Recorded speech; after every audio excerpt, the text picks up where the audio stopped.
Good morning प्यारे बच्चों, मैं राजकुमार सैनी आप सभी बच्चों का इस ऑनलाइन पाठ्यक्रम में अपने यूट्यूब चैनल आर के मैथ क्लास मंडावा पर हार्दिक स्वागत करता हूं।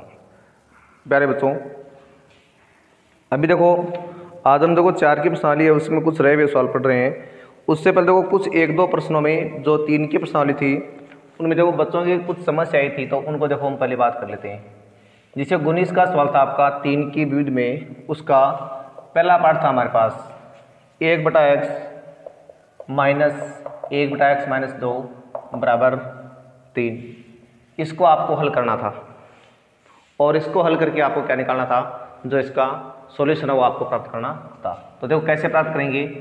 पहले यहाँ पर हमारे पास देखो लघुत्तम आएगा 1x इंटू x माइनस 2 आ गया, इसका भाग दिया तो x माइनस 2 माइनस यहाँ x बराबर आ रहा है 3। ये दोनों कट हो रहे हैं अभी, तो माइनस 2 बटे में आ रहा है एक्स स्क्वायर माइनस का 2x बराबर 3 बटे में 1 माना। अब इनको आप क्या करेंगे, वज्र गुणा करेंगे, तो आपके पास मान आएगा 3x स्क्वायर माइनस का 6x बराबर माइनस का 2, और आपके पास एक द्विघात समीकरण बन रही है 3x स्क्वायर माइनस का 6x प्लस 2 बराबर 0। अब देखो ये एक ऐसी द्विघात समीकरण है जिसको आप गुणनखंडन विधि से नहीं कर सकते, तो इसमें आपको कौन सी विधि लगानी पड़ेगी, यहाँ पर आपको द्विघातीय सूत्र विधि काम में लेनी पड़ेगी, जिसमें a का मान आएगा मेरे पास 3, b का -6 और c का 2, और x बराबर होता है मेरे पास क्या, लिख दो आप यहाँ पर द्विघाती सूत्र विधि से, द्विघाती सूत्र विधि से। तो इसमें आ जाएगा x बराबर -b plus minus root b square minus 4ac और बट्टा में आ रहा है 2a। अब इसको तो आप सरल करेंगे आगे, तो माइनस यहाँ b का मान देखो माइनस 7 क्या हो गया, प्लस 6 हो गया, प्लस माइनस फिर रूट में -6 का स्क्वायर 4 इंटू a का मान 3 c का मान 2 बटे में आ रहा है 2 गुणा 3। और जब आप इसको सरल करेंगे तो मान क्या आएगा, x बराबर 6 प्लस माइनस, ये देखो बट्टे में पूरे के रूट है, ठीक है ना ये, और फिर रूट के अंदर क्या रहा है 36, और यहाँ देखो माइनस का 12, 12 दूनी 24 हो गई, और बट्टे में क्या रहा आपके पास, बट्टे में आ रहा है 6। इसको आप आगे सरल करोगे तो मान आएगा 6 प्लस माइनस फिर रूट में आएगा कितना 12/6। अब देखो 12 का वर्गमूल तो पूरा होता नहीं है, तो 12 को आप क्या मान लेंगे, आप इसको 4 गुणा 3 मान लेंगे, तो 4 का रूट 2 हो जाएगा बाहर, यानी 6 प्लस माइनस 2 रूट 3 बटे में आ रहा है 6। अब देखिए इसमें क्या कर लिया आपने, 2 कॉमन लिया बाहर, तो 3 प्लस माइनस रूट 3 बटे में आ रहा है 6, 2 से कटा इसको 3 बार, x बराबर आ रहा है 3 प्लस माइनस रूट 3 बट्टा में 3। अब देखो इसके 2 मूल आएंगे, एक मूल तो इसका आएगा 3 प्लस रूट 3 बटा 3, और दूसरा आएगा 3 माइनस रूट 3 बटा 3। तो एक तो था इसका ये सवाल। एक देखो इसी में आपसे 19 के में तीसरा पार्ट था, उसको भी बच्चे ने दोबारा पूछा था, तो उसको भी आप देख लीजिए तीसरा पार्ट। देखो 3 के पार्ट में आपके पास ये सवाल था, इसी 19 के में था, यानी x माइनस 1/x बराबर 3। इसके भी देखो आपको मूल प्राप्त करने थे, तो इसके मूल आप कैसे प्राप्त करेंगे, यहाँ बटे में 1 मान लो, लघुत्तम आया x स्क्वायर माइनस 1 बराबर आ रहा है 3 बटे में 1 माना, और अब देखो मेरे पास आएगा x स्क्वायर माइनस 1 बराबर आ रहा है कितना 3x, सारा मान आप इधर लेकर आए, -3x माइनस 1 बराबर 0। अब देखो ये आपने भी क्या बना ली, एक द्विघात समीकरण वो बना ली है। तो देखो इसको भी आपको बिल्कुल किससे करना पड़ेगा, द्विघाती फॉर्मूले से करना पड़ेगा, क्योंकि इसमें भी आपकी जो गुणनखंडन विधि है वो लागू नहीं हो रही है। तो यहाँ पर लिख दिया आपने, a का मान तो आ गया 1, b का -3, c का -1, और आपने लगा दिया द्विघाती सूत्र विधि। और द्विघाती सूत्र विधि से क्या हो जाएगा, x बराबर -b प्लस माइनस रूट में b स्क्वायर माइनस 4ac और बटे में क्या आ रहा है 2a आ रहा है।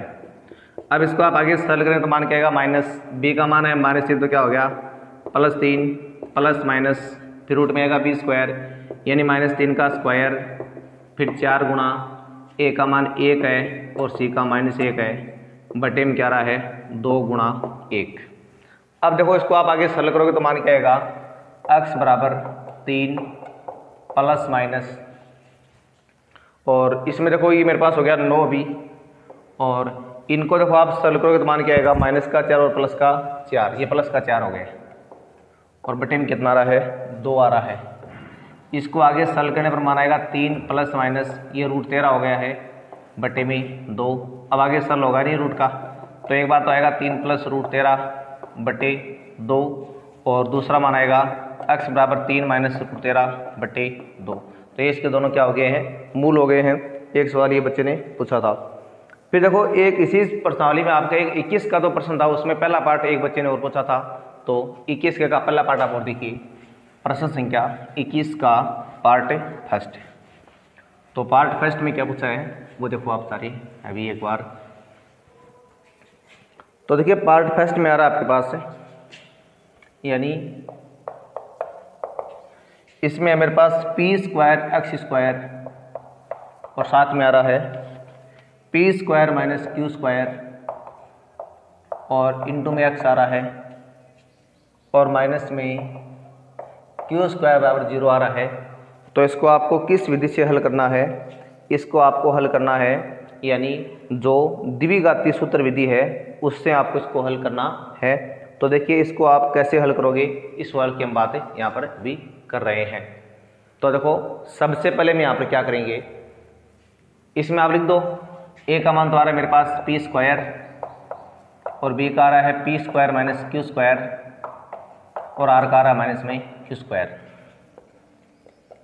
अब यहाँ लगाओगे आप द्विघाती सूत्र विधि से, इससे आपने लिखा x बराबर minus B plus minus root में बी स्क्वायर माइनस 4ac बट्टा में 2a माइनस, अब देखो b की जगह आपका मान क्या देगा, ये आ जाएगा P square minus Q square plus minus, उसके बाद देखो फिर से क्या रहा है, P square minus Q square का होल स्क्वायर माइनस 4 गुणा ए का मान है पी स्क्वायर, और फिर सी का मान आ रहा माइनस में क्यू स्क्वायर, बटा में आ रहा है 2a, और ए का मान है मेरे पास कितना पी स्क्वायर।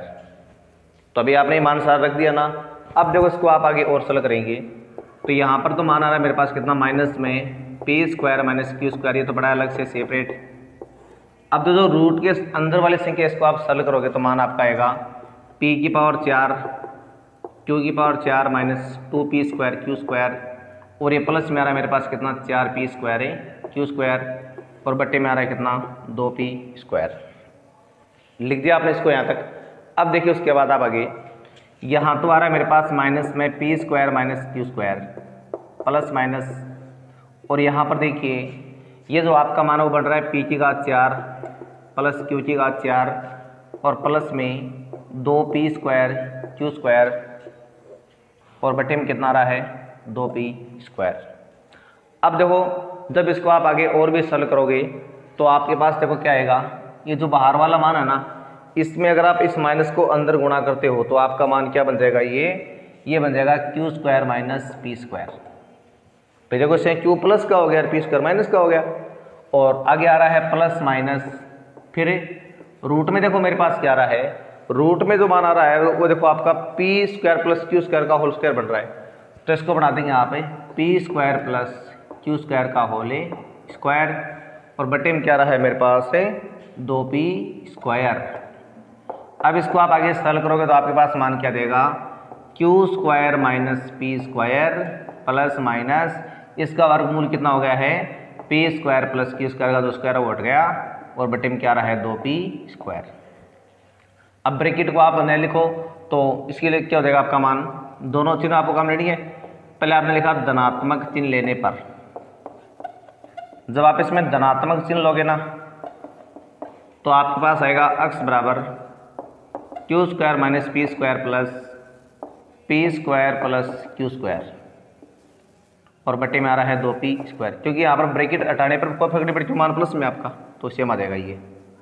अब इसको देखो सरल करने पर क्या आएगा, देखो यहाँ पर आपका 2p स्क्वायर दोनों में कट हो रहा है ये, और x का मान आ गया मेरे पास 2q स्क्वायर बटे 2p स्क्वायर, इन्हें काट दिया, और x का मान क्या आ गया q स्क्वायर बटा p स्क्वायर। ये तो पहला मूल आपने प्राप्त कर लिया है। अब जो दूसरा मूल है वो आप कैसे प्राप्त करेंगे, वो आप ऋणात्मक चिन्ह लेके प्राप्त करेंगे। तो आप लिखोगे ऋणात्मक चिन्ह लेने पर, और जैसे आपने इसमें ऋणात्मक चिन्ह लिया तो आपके पास आएगा x बराबर Q square minus P square, द्वारा सेम यहाँ लगा दिया आपने minus P square plus Q square बटे में आ रहा है 2p स्क्वायर। अब आगे सरल करने पर आएगा Q square minus P square minus में, अब तो इस माइनस से दोनों माइनस की हो गई है, पी स्क्वायर क्यू स्क्वायर बटे में आ रहा है 2p स्क्वायर। अब यहाँ देखो क्यू स्क्वायर इससे कैंसिल हो रहा है अभी, और x आ रहा है मेरे पास 2p स्क्वायर बटा 2q स्क्वायर, 2 से 2 काट दो, और x बराबर आ गया माइनस का p स्क्वायर बटा q स्क्वायर। तो एक तो उत्तर आपके पास ये आ रहा है और दूसरा उत्तर क्या आ रहा है आपके पास ये आ रहा है। अभी हम वर्तमान में क्या पढ़ रहे हैं, कुछ समस्याएं जो 3 के प्रश्नावली में बच्चों की रह गई थी तो उनका हम अध्ययन कर रहे हैं। उसके बाद देखो एक चौथा प्रश्न एक बच्चे ने कमेंट के द्वारा पूछा था, जो प्रश्नावली आपकी 3.4 है उसमें जो 2 का प्रश्न है उसका पहला पार्ट आपसे पूछा गया था। तो देखो प्रश्नावली 3.4 में 2 के क्वेश्चन का पहला पार्ट आप देखिए। तो 2 के क्वेश्चन के पहले पार्ट में क्या लिखा है, इसमें लिखा है कि x प्लस 1 बटा x बराबर 3, पहला पार्ट नहीं सॉरी तीसरा पार्ट है, ठीक है ना, ये तीसरा पार्ट आपसे पूछा था, यानी x प्लस 1 बटा x वाला ये पार्ट। तो इसको आपको कैसे हल करना है, तो मैंने लिख दिया 3.4 में जो प्रश्न आपका है 2 के का तीसरा पार्ट। तो देखो 2 के तीसरे पार्ट में कैसे करना आपको वो बताता हूँ मैं भी। देखो इसमें आ रहा है मेरे पास कितना, यानी 3.4 में 2 के का तीसरा पार्ट वो है x प्लस 1 बटा x बराबर 3, ये आ रहा है। और इसको आपको क्या करना है, द्विघातीय सूत्र विधि से हल करना है। तो देखो इसको आप द्विघातीय सूत्र विधि से कैसे हल करोगे, तो उसके बारे में आप एक बार देखिए।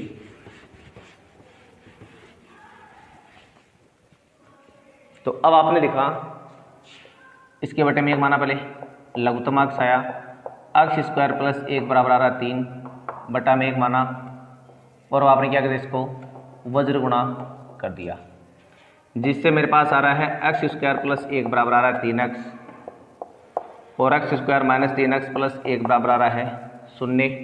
अब देखो ये मेरे पास एक द्विघात समीकरण आ गई, इसको आपको किससे हल करना है, द्विघाती सूत्र विधि से हल करना है, सूत्र विधि से। तो यहाँ a का मान 1 है, b का -3 और c का, तो लिख दिया आपने x बराबर minus B plus minus root में बी स्क्वायर माइनस 4ac बट्टा में 2a।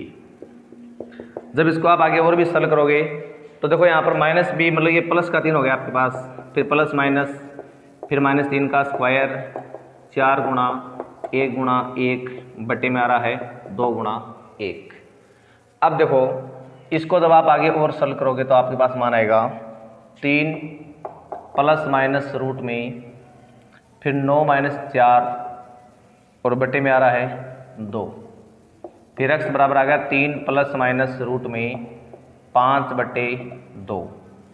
अब देखो 5 जो होता है उसका कोई वर्गमूल नहीं होता है, 5 का वर्गमूल नहीं होता है, तो इसका मतलब आपका उत्तर यहाँ पर सीधा आ जाएगा। एक बार तो आएगा 3 प्लस रूट 5 बटे 2 और एक आएगा 3 माइनस रूट 5 बटे 2। तो ये तो आपने पढ़ा जो कुछ समस्याएं थी जो बच्चों ने मेरे को कमेंट के द्वारा लिख कर के भेजी थी, उनका समाधान। आप भी अपनी कोई भी समस्या है किसी भी टॉपिक से संबंधित जो आप अभी वर्तमान में पढ़ रहे हैं, मैंने तो हम इसकी बात करें, बाकी फिर भी अगर आपको किसी भी टॉपिक में कोई दिक्कत है तो आप मेरे से कमेंट बॉक्स में लिख के अपनी जो समस्या है प्रश्नों से संबंधित उसका समाधान आप पा सकते हैं। अभी हम आगे जो अपनी 4 की प्रश्नावली पढ़ रहे थे तो देखो उसके बारे में फिर से बात करते हैं, और कल हम अपना जो नया टॉपिक है उसको हम कल स्टार्ट करेंगे, जो आप पहले प्रश्नावली पढ़ेंगे वैदिक गणित के बारे में। अभी मैं आपको 4 की प्रश्नावली में कुछ सवाल जो रह गए थे उनको बता रहा हूँ।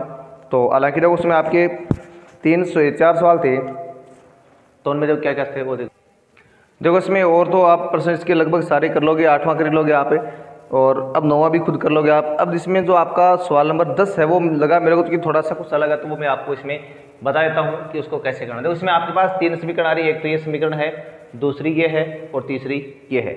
तो इसमें आपको ए का मान पूछा है, उससे पहले आपको समीकरण का क्या निकालना है, हल निकालना है।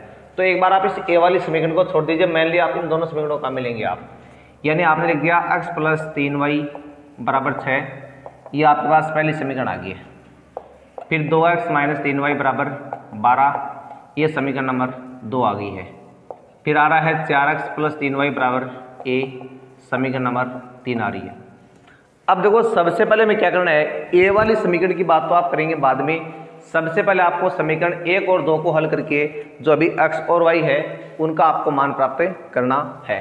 तो हम कैसे प्राप्त करेंगे, तो आपने लिखा समीकरण नंबर 1 के लिए सारणी। पहले आप समीकरण 1 के लिए सारणी बनाएंगे, और सारणी कैसे बनाएंगे वो देखो आप, यहाँ पर मानना है आपको x, यहाँ पर y, और समीकरण 1 आपकी है x + 3y = 6। फिर देखो मैंने इसकी आपको बिल्कुल आसान सी ट्रिक बता रखी है कि देख लो कि क्या x का मान 0 करने पर y का मान पॉइंटों में नहीं आ रहा है, y को 0 किया x का मान पॉइंटों में नहीं आ रहा है, तो आप कौन सा रूल लगाओगे, 0 0 वाला रूल आप लगा दोगे। अब पहले आपने लिखा x = 0 पर, तो ये मान आपका 0 हो गया है, और 3y = आ गया 6, y का मान आ गया 6/3, यानी कितना आ गया, 2 आ गया। उसके बाद लिखा आपने y = 0 पर, जब आपने y का मान 0 किया तो ये 0 हो गया, और x बराबर आ गया 6, और आपको यहाँ पे क्या लिखना है, 6। तो ये तो आपने क्या बना लिया, अभी जो समीकरण नंबर 1 है उसके लिए आपने बना ली है सारणी। अब देखो आप सेकंड समीकरण नंबर 2 के लिए सारणी, तो आपने लिखा समीकरण 2 के लिए सारणी।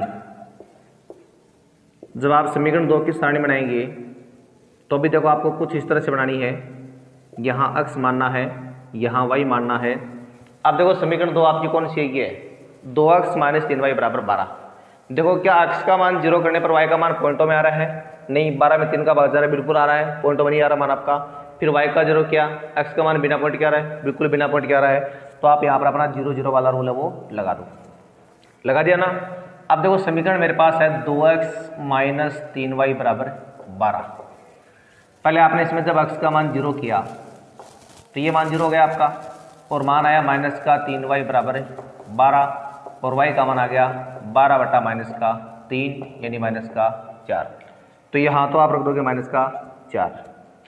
उसके बाद में लिखना आपको y = 0 पर, तो इस बार ये y वाला मान ये 0 हो गया आपका यहाँ तक का, और क्या बचा, 2x = 12। ये राउंड वगैरह आपको दिखाने की जरूरत नहीं है, यहाँ पर ये केवल आपको समझाने के लिए है, बाकी आपको अपना सवालों को सीधा करना है। तो x का मान मेरे पास क्या देगा, 6 आ जाएगा, तो यहाँ पर आपने क्या लिख दिया, 6। तो सबसे पहले ये तो आपने क्या कर लिया है, जो समीकरण नंबर 1 और 2 है उन दोनों की आपने सारणी बना ली है। अब सारणी बनाने के बाद में क्या करना, आपको इन दोनों को ग्राफ में दिखाना है। तो देखो ग्राफ में दिखाने के लिए क्या करेंगे आप, यहाँ पर आपको इस तरह से पहले एक ग्राफ बनाना है, यहाँ पर x मानना है, यहाँ x' मानना, यहाँ y मानना, यहाँ y' मानना, और यहाँ पर 0 मानना। तो ये आपने इस तरह से ग्राफ दिखा दिया है। अब देखो आपका बड़े से बड़ा मान 6 तक आ रहा है, तो अगर एक एक लिखने से ज़्यादा तो ग्राफ में ठीक है, नहीं आप 2 2 का अंतर मान लेंगे। तो हमारा मान लो 1 के लिखने पर आ रहा है 1 2 3 4 5 6। इसी तरह आप लिखोगे -1 -2 -3 -4 -5 -6। 1 2 3 4 5 6 -1 -2 -3 -4 -5 -6। तो ये आपने इसमें सारे जो बिंदु है वो अंकित कर दिए हैं। अब देखो x का मान 0, y का मान 2, तो पहला बिंदु आपका आ रहा है यहाँ पर। फिर देखो दूसरा x का 6, y का 0, तो x का 6 आ रहा है यहाँ पर। देखो इन दोनों को आप मिलाओगे ऐसे इस तरह से, और मिलाने के बाद में आप इसको क्या करेंगे, आगे तक बढ़ा दोगे, और इस रेखा का नाम आप क्या लिख दोगे, x + 3y = 6। बिंदु हम बाद में दिखा देंगे, कोई बात नहीं है, दिखाओ तो पहले दिखा दो आप। यहाँ तो आ रहा है 0,2, और यहाँ पर आ रहा है 6,0। ये आपने दोनों के बिंदु दिखा दिए।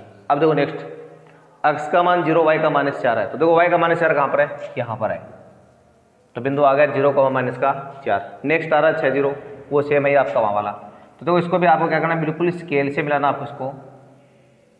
तो स्केल से मिलाने पर आप इसको ऐसे आगे बढ़ा देंगे और यहाँ पर भी आप इसको आगे बढ़ा देंगे और थोड़ा। ये बिल्कुल देखो सीधे लाइन आगे बैठेगा नहीं, ये आपको ध्यान रखना है, स्केल से इसको बिल्कुल सीधे लाइन खींचना आपको।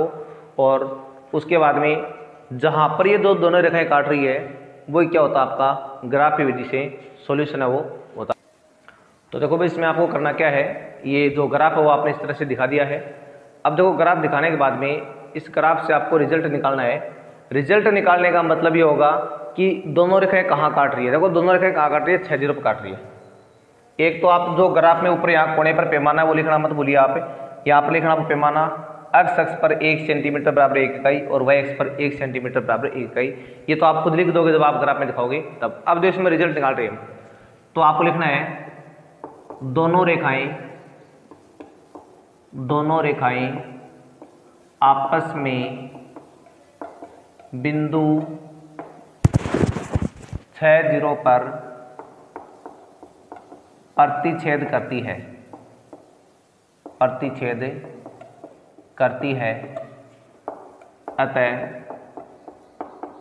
ग्राफीय विधि से अद्वितीय हल x बराबर 6 तथा y बराबर 0 होगा।